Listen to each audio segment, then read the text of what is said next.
Falando então sobre micro-organismos deteriorantes de alimentos, é possível então classificá-los, né, em alguns grupos com algumas características em comum. Então, o objetivo é compreender a deterioração de alimentos por grupos específicos de micro-organismos, e aí foram separados esporos bacterianos, micro-organismos termodúricos, psicotrópicos e micro-organismos indicadores. E sendo os termodúricos, né, justamente junto aí com os esporos bacterianos, que é uma forma de estimular a esporulação ou aquecimento, tá? Bom, então começando com os esporos. Então, quando a gente fala esporos bacterianos, é justamente para fazer diferenciação dos esporos de fungos, tá? De bolores. Os esporos de bolores, eles têm a função de promover a reprodução, tá? Então, pode ser tanto por reprodução sexuada quanto reprodução assexuada. Já no caso dos esporos bacterianos, que também pode ser chamados de endósporos, tá? É uma particularidade que as bactérias têm de tomarem uma forma diferente da sua célula, tá? Mas uma forma com maior proteção para o material genético. Então, é como se a bactéria, em um momento de adversidade, ela se esporulasse, ela formasse esse esporo para preservar o seu material genético e conseguir se manter, né, estável durante esse período adverso. E aí, numa condição favorável, esse esporo ele voltaria à forma vegetativa pelo processo de germinação. Tá? Então, dentro dos esporos bacterianos, nós percebemos que determinados gêneros se destacam justamente por essa capacidade de formar esporos. Então, não são todas as bactérias que formam. Tá? E aí nós temos dentro da família Bacillacea o gênero Bacillus, que são aeróbios facultativos, são bastonetes e catalase positiva. E aí nós temos os Sprolactobacillus, que são bastonetes, microaerófilos e catalase negativa. Temos também dentro dessa família o Clostridium, que são bastonetes, anaeróbios, catalase negativa e não reduzem sulfatos. A Esporosarcina, que são corpos esporulados, e a Thermoactinomicetos, que são actinobactérias. Tá? Então, mas o que são esporos bacterianos? Ou, como eu já disse, endósporo, né? E quando são formados? Então, todo momento em que a bactéria se encontrar em um ambiente adverso, como, por exemplo, esgotamento de nutrientes, mas também desidratação, nós já comentamos, né? Escassez de umidade, altas temperaturas. Essa bactéria, ela que tem essa capacidade, ela irá duplicar o seu material genético e nessa nova cópia do DNA, ela fará uma invaginação e formará essa invaginação, vai segregar, né, esse material genético.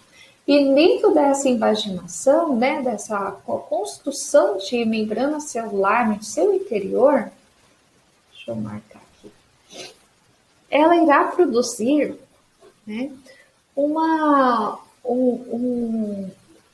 camada, ela terá uma camada aí de peptídeo glicano, tá? Aqui no caso, corteza, né, o peptídeo glicano. E essa camada de peptídeo glicano irá conferir resistência a esse esporo, juntamente com uma capa cortical. Então, observa que o esporo aqui formado, né, foi a partir de uma cópia do material genético, foi, então, a membrana circunda, né, com pouquíssimo composição de citoplasma, há uma capa protetora, né, em volta dessa membrana, e entre a capa protetora e a membrana há camadas de peptídeo glicano. Então, toda essa estrutura, né, além dessa parte externa, que é o expóreo, né, formado por expolisacarídeos, irá conferir resistência a esse material genético, tá, a esse DNA, impedindo que as condições adversas, como calor, acidez, desidratação, falta de nutrientes, atinja, né, a integridade do material genético. Mas, nessa forma, não há multiplicação. Ou seja, o esporo bacteriano não tem a função de reprodução. Então, isso daqui vai acontecer dentro de uma célula bacteriana e a partir do momento que a célula não suporta mais a diversidade do ambiente, esse esporo é liberado. Mas aquela célula, ela morre. Então, de uma célula, dá o surgimento de um esporo. E esse esporo, quando ele volta ao ambiente favorável, ele irá tornar-se novamente uma célula vegetativa, que a gente chama, tá? Porque a célula vegetativa, aí sim, ela vai ser capaz de se multiplicar. Mas, por enquanto, não houve multiplicação. Os esporos, então, além de toda aquela estrutura, contém ácido picolínico, né, e o peptidoglicano, como já citado, localizados no córtex, e pequenas proteínas ácidos solúveis que formam uma capa proteica, né, ao redor do DNA, e essa capa ela é resistente a enzimas que poderiam causar a degradação do DNA, tá? Então, durante essa forma de esporo, a atividade metabólica é reduzida, então não acontece todas as reações normais de uma célula vegetativa. E essa célula bacteriana, ela nessa forma de esporo, ela consegue passar tempo bem prolongado numa fase de repouso, ou seja, ela não se reproduz, mas também não está morta, tá? E aí, quando ela se encontra em um ambiente favorável, aí ela vai passar para a forma vegetativa pelo processo de germinação, que é a transformação do esporo, em uma célula que é capaz de se replicar. Então, comentando um pouquinho específico sobre bacilos, né, o gênero bacilos, então, como já dito, são pastonetes grandes, gram positivo, catalase positivo, aeróbios ou anaeróbios facultativos. Eles têm como características de serem proteolíticos, ou seja, que quebram a proteína, lipolíticos, porque quebram os lipídios, e amilolíticos, porque quebram, né, o amido. Mas não é que eles quebram, é que eles produzem enzimas que são capazes, né, de fazer essas quebras, né, de ligações peptídicas, as ligações que mantêm a estrutura dos lipídios e as ligações glicosídicas, tá? São poucos produtores de gás, mas a sua principal característica é a produção de esporos resistentes ao calor, agentes químicos, desinfetantes e radiação. Esse esporo, dependendo da espécie, ele pode ser bem esférico ou mais elíptico e pode ter diferentes posições dentro da célula. Então, aqui nessa foto, né, é uma foto de microscopia óptica, mas que os bacilos eles foram tratados com corantes. O cristal violeta, ele não cora os esporos, tá? E aí os esporos eles ficam incolores e coram com cor verde malagueta e safranina, tá certo? Então, assim, aqui nesse caso, não foi usado o cristal violeta, porque eles não conseguem se corar os esporos. Então, fez uma coloração diferencial em que usou o verde malaqueta para corar só os endósporos e a safranina que corou a célula vegetativa. Então, essa célula aqui, ó, ela ainda não esporulou, ela pode se multiplicar. Nessa outra célula, foi formado um esporo, um endósporo no seu interior. Então, o próximo passo seria essa célula não resistir mais, né, se degradar, mas o seu material genético estaria protegido dentro do esporo. E esse esporo ele pode ser mais na região central ou mais nos polos da bactéria. vai depender da espécie em questão, tá? Aí nós temos a espécie Bacillus subtilis, né, com as suas características, mas também é capaz de ser explorado biotecnologicamente, tá, por produzir enzimas industriais, porque são justamente essas enzimas que causam a deterioração dos alimentos, porque são enzimas proteolíticas e amilolíticas. Então, aqui esse bacillus ele também pode ser explorado para produzir enzimas de interesse, tá?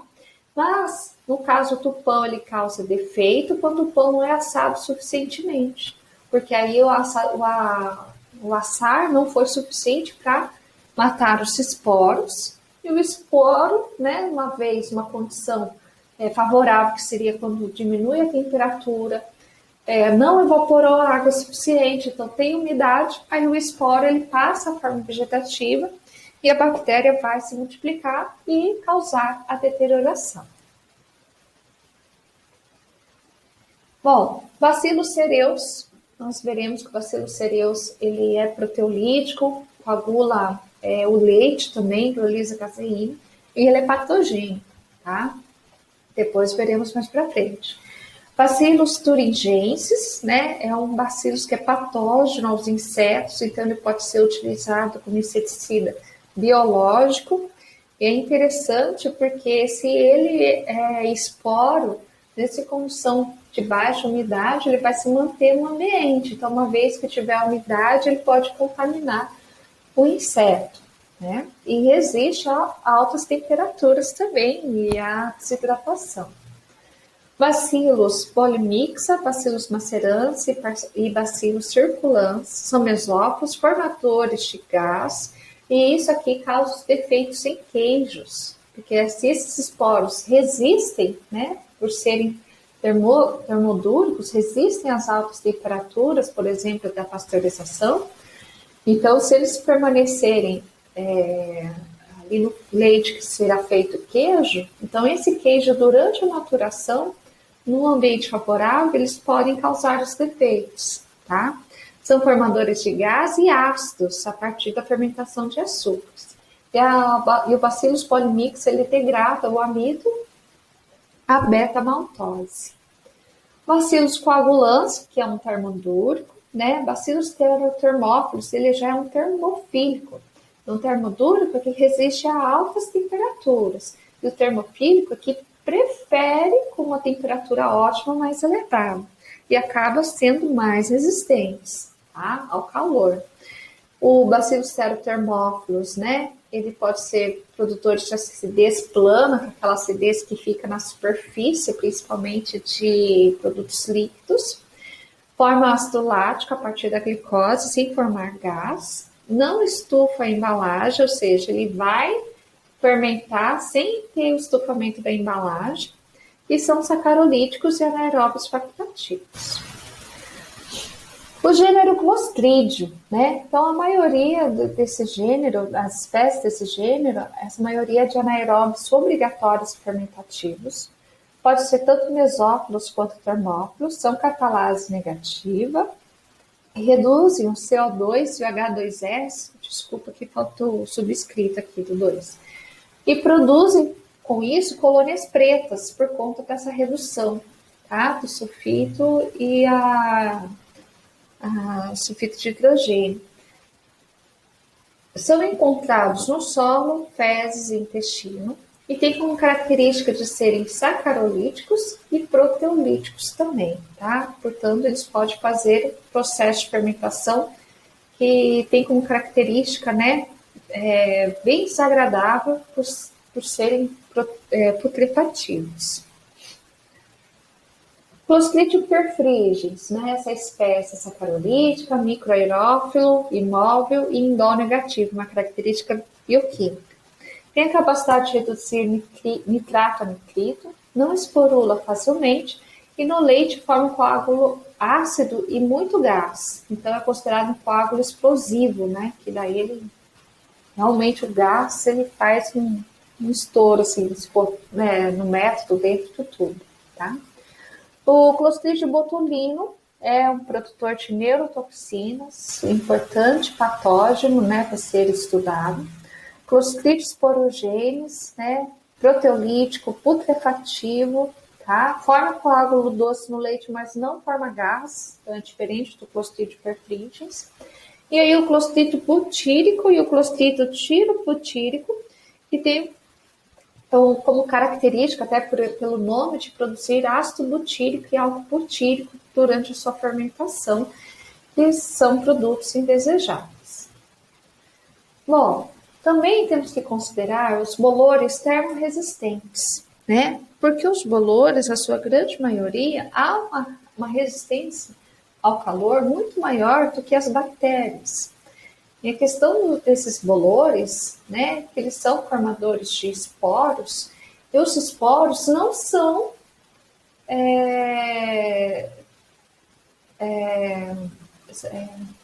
a maioria dos esporos fúngicos é facilmente destruída pelo calor, né? Mas esses esporos, eles não são só para manter a espécie, mas, ali naquele momento, né? A célula ali, mas tem o aspecto de reprodução, tá? Então, nesse caso, o Physoplamus, né, produz ascósporos que vão germinar e deteriorar sucos e bebidas e tem como característica ser pectinolítico, ou seja, que produz enzima que justamente quebra, né, a pectina desses produtos, tá? Como que se faz controle e prevenção?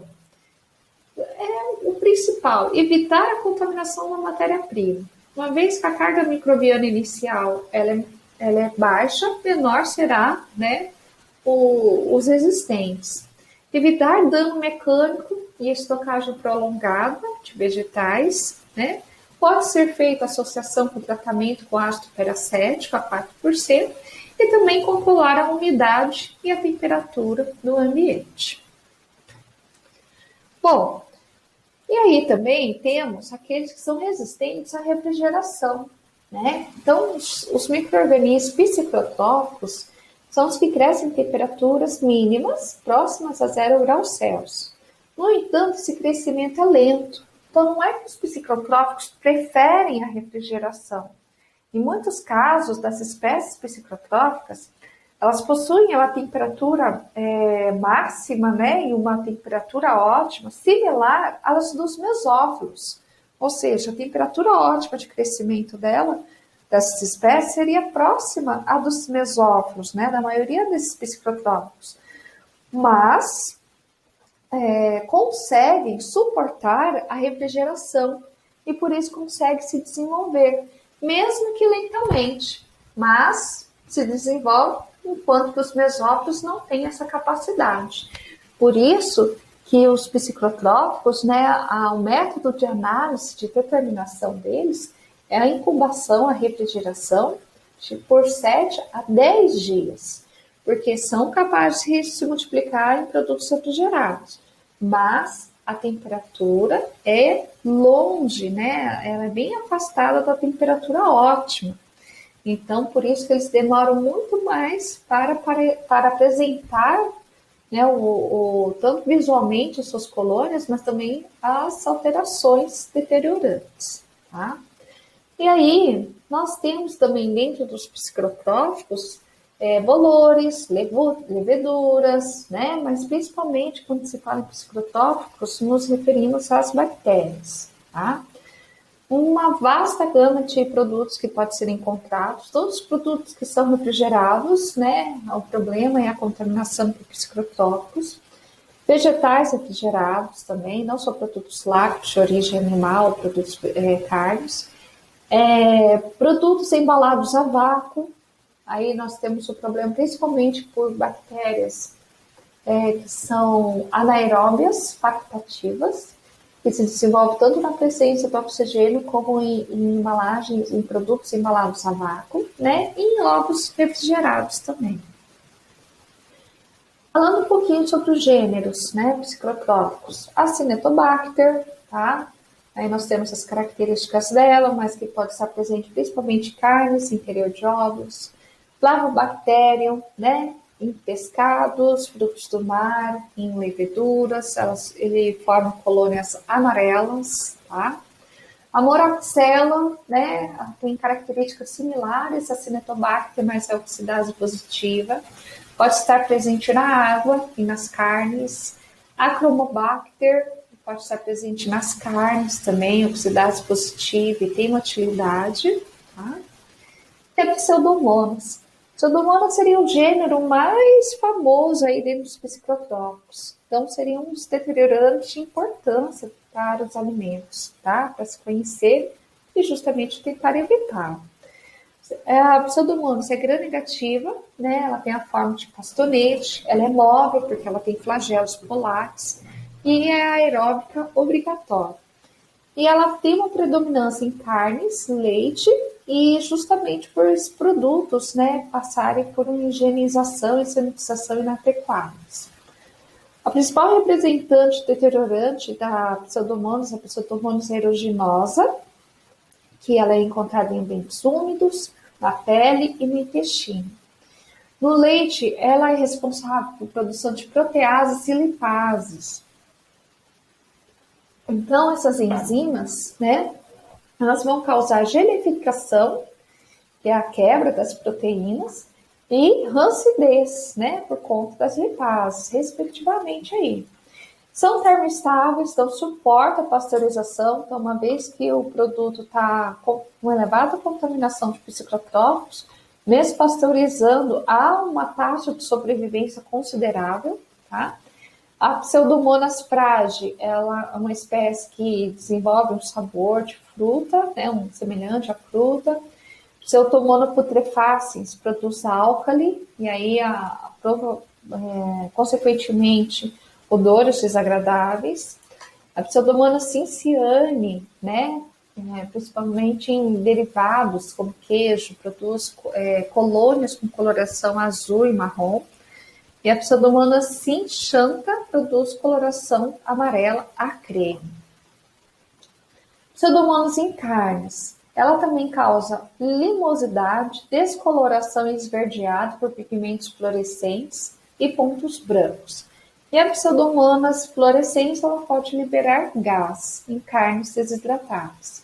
Em vegetais, a Pseudomonas syringae ela produz pigmentos marrom escuro muito pequenos, e em ovos, a Pseudomonas fluorescência e a Pseudomonas ovalis produzem pigmentos fluorescentes.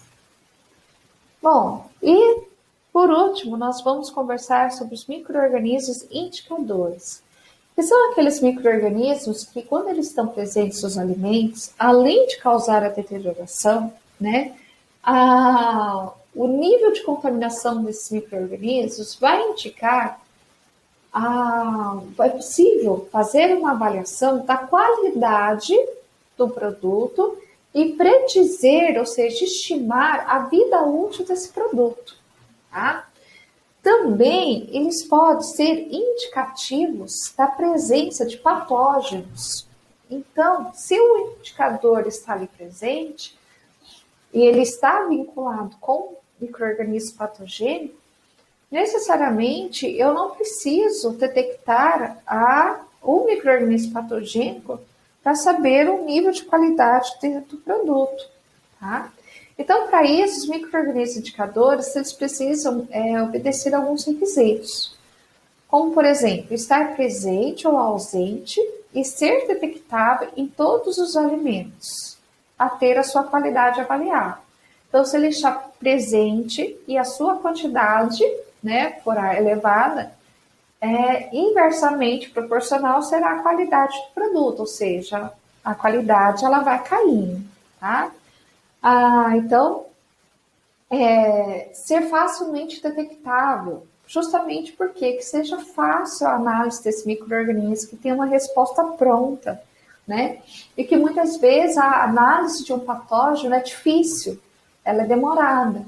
Então, compensa mais fazer a quantificação de micro-organismo indicador, e dependendo da quantidade que ele está, ele vai indicar uma possível presença de patógeno. Tá? Então, ser quantificado em curto período de tempo, né? E seu crescimento não ser afetado por outros micro-organismos, ou seja, ele não sofrer competição microbiana. Senão, ele vai dar em baixa quantidade, sendo que a população geral ali de micro-organismos no alimento é elevada, tá? Indicadores de segurança, especificamente segurança, que são aqueles micro-organismos indicadores que vão indicar se um alimento, se for consumido, é provável que a pessoa ela tenha uma doença, né? Então, novamente, ser fácil e rapidamente detectável, ser facilmente distinguido de outros membros, né, da microbiota do alimento, ser fácil de se chegar à conclusão de que se trata daquele micro-organismo, e ter um histórico de associação com o patógeno, ou seja, se aquele micro-organismo estiver presente no alimento, provavelmente haverá um outro micro-organismo patogênico que é capaz de causar a doença, tá? Possuir necessidades e taxas de crescimento muito parecidas, de crescimento e morte, quanto o patógeno, porque se ele diminui, a probabilidade do patógeno estar vivo, né, a quantidade também diminui. E estar ausente no alimento livre de patógeno, porque senão, se o patógeno não estar, e mesmo o micro-organismo indicador está ali, então é um resultado falso positivo, tá?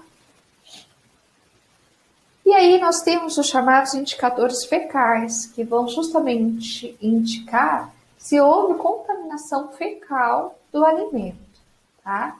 Então, tem que ser um micro-organismo de habitat natural de intestino, de ambientes intestinais, ocorrer em altas concentrações nas fezes, tá? E ser facilmente detectado com altas diluições, apresentar alta resistência aos ambientes extraentéricos, porque senão, uma vez que ocorreu a defecação, né? Se ele não resistir ao ambiente fora do intestino, então se o alimento tiver contato com o conteúdo fecal, o micro-organismo vai estar morto. Então ele tem que resistir a esse ambiente fora do intestino. E os principais indicadores fecais são do grupo coliformes, os enterococos e as bifidobactérias. Então, a presença desses micro-organismos indica uma possível contaminação fecal do alimento, de forma direta ou indireta. De forma direta, que houve contato direto com as fezes, e de forma indireta é porque houve o contato do alimento com ambiente, superfície, utensílio, que teve a contaminação anterior, conteúdo fecal, e não teve a correta higienização, tá? Muitas vezes até pelo manipulador.